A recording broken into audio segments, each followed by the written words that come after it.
مجھے رحیمہ کو اپنی دنیا میں لے جانا ہے، میں اس پر قابض اور حاکم ہو چکا ہوں۔ اس کو اپنے پاس رکھنے کے بعد میں اس کی روح کو ختم کر دوں گا اور اس کے جسم میں ہمیشہ رہوں گا۔ کوئی مجھے نہیں روک سکتا۔ عریش کی باتوں سے عامل صاحب سمجھ گئے تھے کہ یہ جن زیادہ آسانی سے ان کی بات نہیں مانے گا، اسے سختی کی زبان ہی سمجھ آ سکتی ہے۔ وہ یہ تو جان گئے تھے کہ یہ جن زیادہ نہایت خطرناک ہے۔ انہوں نے آیات پڑھنا شروع کی تو رحیمہ کے وجود کو ایک بار پھر جھٹکا لگا۔ وہ جن زیادہ اس کے وجود سے نکل گیا۔ بے ہوش ہو کر رحیمہ رومان کے سینے سے جا لگی۔ اسے جھنجھوڑ کر رومان نے اٹھایا تھا۔ وہ آنکھیں کھول چکی تھی لیکن اسے کچھ بھی یاد نہیں تھا۔ عامل صاحب اور رومان نے اسے سب کچھ بتایا کہ وہ جن زیادہ عریش کیوں رحیمہ کے پیچھے پڑ گیا۔ سچ سن کر رحیمہ کو رونا آ گیا۔ اسی کی غلطی تھی۔ وہ بہت نادم تھی۔ کاش وہ شہناز کی باتوں پر عمل کر لیتی۔ وہ جن زیادہ کس طرح سے رحیمہ سے دور ہوگا؟ عامل صاحب، میں رحیمہ سے نکاح بھی کرنا چاہتا ہوں، کہیں وہ جن زیادہ کوئی رکاوٹ تو نہیں ڈالے گا؟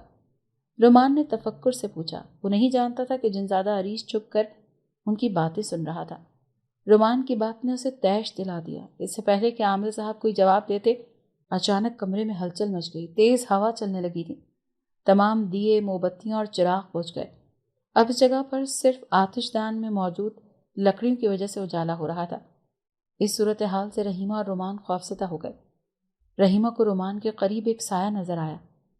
رومان زور سے رحیمہ کا ہاتھ تھام چکا تھا۔ میں تمہیں مار ڈالوں گا۔ رحیمہ کا نکاح صرف مجھ سے ہوگا، وہ چنگھاڑتے ہوئے بولا۔ پھر اچانک اس نے ایک بڑا خنجر ہوا میں لہرایا اور رومان کی شیرک پر پھیر دیا۔ ایک فلک شگاف چیخ رحیمہ کے لبوں سے نکلی تھی۔ رومان کی گردن سے خون بہتا جا رہا تھا۔ وہ رحیمہ کی گود میں گر گیا۔ وہ خون میں لت پت تھا۔ اس کا ہاتھ خود بخود رحیمہ کے ہاتھ سے ہٹ گیا۔ آخری محبت بھری نگاہ سے اس نے رحیمہ کو دیکھا اور پھر ہمیشہ کے لیے آنکھیں موند لی۔ اس کے خون سے رحیمہ کے سفید کپڑے رنگ چکے تھے۔ عامل صاحب نے پڑھائی کرتے ہوئے اس جنزادے کو بھگا دیا تھا۔ رومان کے ساتھ اس نے جو کیا وہ غیر متوقع تھا۔ عامل صاحب بھی صدمے میں تھے۔ رحیمہ چیختی جا رہی تھی، رومان، رومان، آنکھیں کھولو، آنکھیں کھولو، آپ کو اللہ کا واسطہ ہے۔ وہ روتی جا رہی تھی۔ عامل صاحب کو نہایت افسوس تھا۔ رحیمہ بری طرح چیختی رہی تھی۔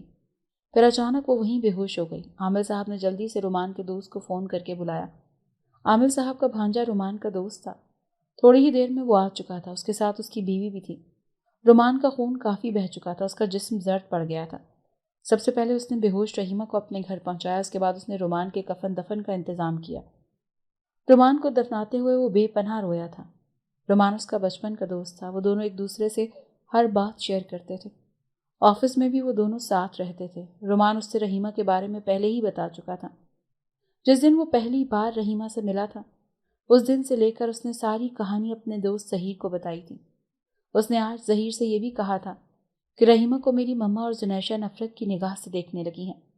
اگر مجھے رحیمہ کے لیے جان کی بازی بھی لگانا پڑی تو میں لگا دوں گا۔ میں کبھی بھی یہ نہیں چاہوں گا کہ میرے گھر والے رحیمہ سے نفرت کریں۔ ظہیر کو سب کچھ یاد تھا۔ اس نے سوچ لیا تھا کہ اب اسے کیا کرنا ہے۔ صبح کا اجالا ہر شے کو روشن کر گیا تھا۔ وہ اب گھر جا چکا تھا۔ رحیمہ ہنوز بے ہوش تھی۔ اس کے خون آلود لباس کو ظہیر کی بیوی حفظہ بدل چکی تھی۔ اس نے رحیمہ کا لباس سے رومان کا لباس ایک شاپر میں ڈالا۔ اس کے بعد وہ رومان کے گھر کے لیے نکل گیا۔ وہ جانتا تھا کہ اسے اب کیا کرنا ہے۔ رومان کا انتظار کرتے کرتے وہ سو گئی تھی۔ زنیشہ بھی سو گئی تھی۔ ان کی آنکھ تب کھلی جب دروازے کی گھنٹی بجی۔ انہیں لگا رومان آ گیا، اسی لیے وہ بھاگ کر دروازے تک گئیں۔ ارے ظہیر بیٹا، تم؟ جی امی، میں کچھ بتانا چاہتا ہوں، وہ چہرہ جھکا کر بولا۔ ظہیر کی ماں اس دنیا میں نہیں تھی، اسی لیے اس نے ہمیشہ سے رومان کی ماں کو اپنی ماں سمجھا تھا۔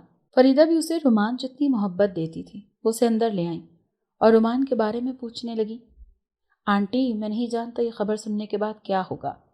آپ کے لیے بہت مشکل ہوگا، لیکن حقیقت یہی ہے کہ رومان اور رحیمہ اس دنیا میں نہیں رہے۔ کل رات ان کا کار ایکسیڈنٹ ہو گیا۔ اس نے کہتے ہوئے شاپر سے کپڑے نکال کر رکھ دیے اور انہیں جھوٹی کہانی سنا ڈالی۔ وہ کہنے لگا رستے میں ان کی گاڑی کو کسی ٹرک نے ہٹ کر دیا۔ موقع پر ہی دونوں جاں بحق ہو گئے۔ اس نے مزید یہ بھی کہا کہ وہ اپنی گاڑی میں رومان کے ساتھ جا رہا تھا۔ قسمت سے ظہیر بچ گیا اور رومان کی گاڑی کچلی گئی۔ مزید اس نے یہ بھی بتایا کہ اس نے رومان اور رحیمہ کو دفنا بھی دیا ہے کیونکہ ان کی حالت بہت خراب تھی۔ اگر پولیس آ جاتی تو بڑا تماشا لگ جاتا۔ یہ خبر سنتے ہی گھر میں کوہرام مچ گیا۔ وہ چیخیں مار کر رونے لگی تھی۔ انہوں نے رحیمہ اور رومان کے خون آلود کپڑے بھی دیکھے۔ کھا گئے وہ جنات میرے بچے کو، اس منحوس لڑکی کی وجہ سے میرا بیٹا بھی مارا گیا۔ فریدہ بلند آواز میں رو رہی تھی۔ روتے روتے ان کی حالت خراب ہو گئی، وہ بے ہوش ہو چکی تھی۔ بڑی مشکل سے زنیشہ نے خود پر قابو کیا ہوا تھا۔ اچانک جو ہوا اس نے سب کی زندگی ہلا کر رکھ دی تھی۔ اگر آپ کو آج کی ہماری کہانی پسند آئی ہے تو اسے لائک کیجیے اور اپنے پیاروں کے ساتھ شیئر کیجیے۔